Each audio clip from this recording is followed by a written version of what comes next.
Welcome to my video. आज की video में मैं आपको बताऊंगा कि आप किस तरह सिस्को के पैकेट ट्रेसर को यूज़ करते हुए एक सिस्को राउटर के ऊपर DHCP सर्वर कॉन्फ़िगर कर सकते हैं। तो ये एक आसान सी लैब है, ये आप एक्चुअल राउटर के ऊपर भी ऐसे ही परफॉर्म कर सकते हैं। 3 से 4 कमांड्स है और बहुत ही आसान वीडियो है, लेकिन जो कंसेप्ट है वो काफ़ी अच्छा है और बहुत ज़्यादा यूज़ होने वाला कंसेप्ट है। तो इस वीडियो के लिए मैं क्या करूँगा, मैं सिस्को के फ्री वर्जन पैकेट ट्रेसर के ऊपर एक राउटर लूँगा, एक स्विच लूँगा, आप कोई सा भी स्विच या राउटर ले सकते हैं। उसके बाद मैं 2 PC लूँगा टेस्टिंग के लिए। आप एक PC से भी काम चला सकते हैं, लेकिन मैं क्योंकि इसको बड़ा बनाना चाहता हूँ थोड़ा सा, तो उसके लिए मैं 2 PCs ले रहा हूँ। जो हमारा बेसिक वो ये है कि हम जो राउटर है उसके ऊपर DHCP कॉन्फ़िगर करेंगे। वो क्या करेगा, इन दोनों PCs को जो IP है वो असाइन करेगा ऑटोमेटिकली और DNS से असाइन करेगा, और उसके बाद जो सा है हम पिंग करके देखेंगे। तो ये एक छोटा सा नेटवर्क है, मैंने सारी जो केबलिंग है वो कर ली है। मैंने राउटर को एक स्विच के साथ कनेक्ट किया और उस स्विच से मल्टीपल पीसीज आप कनेक्ट कर सकते हैं। एक्चुअल में भी ऐसे होता है, अगर आप अपने ऑफिस के अंदर ऐसा बनाना चाहते हैं तो आप इसको ऐसे बड़ी आसानी से कन्फिगर कर सकते हैं। सबसे पहले मैं राउटर के ऊपर जाता हूँ। कॉन्फ़िगरेशन मोड में जाके राउटर का नाम आप कुछ भी लिख सकते हैं, मैं सिंपल राउटर ही कर देता हूँ इसको। और इसकी जो पोर्ट है उसको आप IP असाइन करेंगे और ऑन करेंगे। वीडियो ज़्यादा लंबी ना हो इसलिए मैं इसको फिज़िकली GUI मोड में IP असाइन कर रहा हूँ।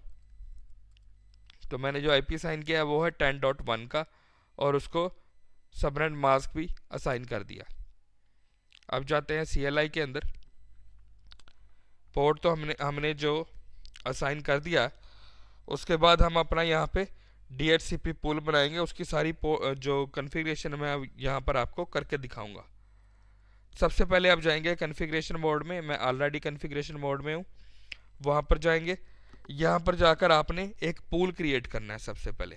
तो उसके लिए कमांड है IP DHCP space pool space, आगे पूल का नाम कुछ भी आप रख सकते हैं। मैं यहाँ लिख देता हूँ माई पूल। उसके बाद आपने वो नेटवर्क बताना है जिस नेटवर्क का आपने DHCP पूल बनाना है।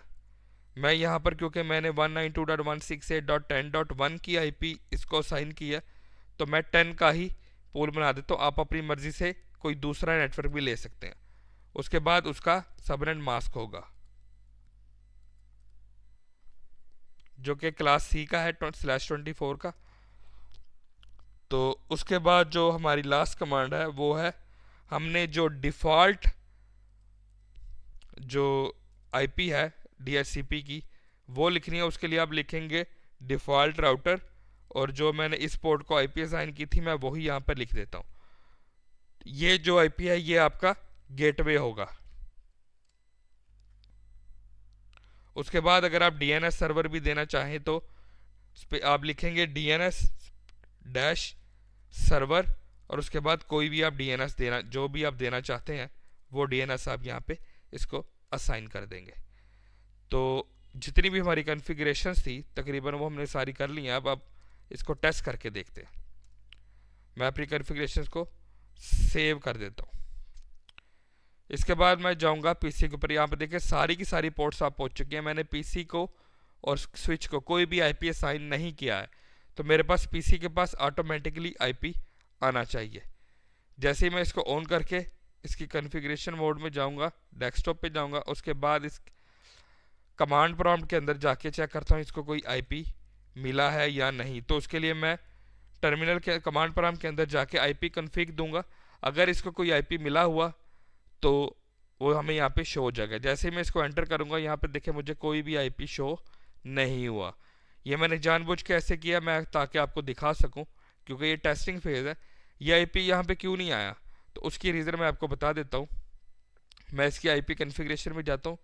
यहाँ पर मैंने इसको स्टैटिक रखा हुआ है। बाय डिफ़ॉल्ट ये स्टैटिक होता है पैकेट ट्रेसर के अंदर, लेकिन जो एक्चुअल आपके पास PC या लैपटॉप होता है उसके अंदर ये DHCP के ऊपर होता है। तो जैसे ही मैं इसको DHCP करूँगा ये कोई ना कोई IP उठा लेगा। यहाँ पे देखिए जैसे DHCP किया उसने रिक्वेस्टिंग किया और DHCP रिक्वेस्ट सक्सेसफुल हुआ, मुझे IP मिला है 10.2, यानी जो मेरा पहला एड्रेस था वो तो मेरे राउटर को मिल गया, दूसरा जो मोस्ट कमिंग था वो 10.2 मिल गया मेरे इस पीसी को। जो नेक्स्ट जो मेरा पीसी होगा उसको 10.3 मिलेगा। लेकिन यहाँ पे हम दोबारा इसकी IP चेक कर लेते हैं, क्योंकि वहाँ पे थोड़ा मध्यम सा था इसलिए नज़र नहीं आया होगा आपको। मैं दोबारा कमांड की मदद से यूज़ करता हूँ, चेक करता हूँ। मैं लिखता हूँ IP config कमांड प्रॉम्प्ट के अंदर, तो यहाँ पर देखिए मुझे 10.2 का IP मिल गया। मुझे सबनेट मास्क जो मिला वो भी जो मैंने असाइन किया हुआ था वही मिला है, और जो गेटवे है ये वही है जो मेरा सर्वर DHCP सर्वर का IP है। तो यही हम करना चाह रहे थे, जो कि काम हमारा सक्सेसफुल हुआ है। अब मैं दूसरे पीसी के ऊपर जाता हूँ, सेम वही काम उसके ऊपर करता हूँ। मैं इसके डेस्कटॉप के ऊपर जाऊँगा, IP कॉन्फ़िगरेशन के अंदर जाके इसको DHCP करूँगा। तो ये जो नेक्स्ट IP जो पूल के अंदर से जो नेक्स्ट अवेलेबल IP होगा वो इसको साइन हो जाएगा। पहले मुझे 10.2 मिला, अब 10.3 मिल गया है। इसके ऊपर मैं IP कॉन्फ़िग करके देखता हूँ कि मुझे बाकी IP मिला है कि नहीं। मैं कमांड पर आपके अंदर जाता हूँ, कमांड यूज़ करता हूँ IP कॉन्फ़िग, तो ये देखें मेरे पास 10.3 का IP आ गया। इस तरह जो मेरा गेटवे था वो भी मेरे DHCP सर्वर का IP आ गया। तो यहाँ पर मैं पिंग करके देखता हूँ कि मैं पिंग भी कर सकता हूँ कि नहीं अपने पीसी को, दूसरे पीसी को। मैं PC 5 से PC 4 को पिंग कर रहा हूँ, तो उसकी जो IP थी वो थी 192.168.10.2। तो ये देखें पिंग भी हो रहा है, यानी जो हमने DHCP सर्वर कॉन्फ़िगर करना था वो सक्सेसफुली जो है कॉन्फ़िगर हो चुका है, और जितने भी स्टेशन को हमने IP असाइन करना था उसने वो IP उनको असाइन कर दिया है, और उनके दरमियान कनेक्टिविटी भी स्टार्ट हो गई है। तो आज की लैब से बस इतना ही। उम्मीद है कि आपको आज की मेरी लैब पसंद आई होगी। अगर आप मेरी इसी तरह की वीडियोस को देखना चाहते हैं तो मेरे चैनल को सब्सक्राइब करें और बेल के बटन को भी दबा दें, ताकि मेरी नई आने वाली सारी वीडियोस के नोटिफिकेशन सबसे पहले आपको मिले।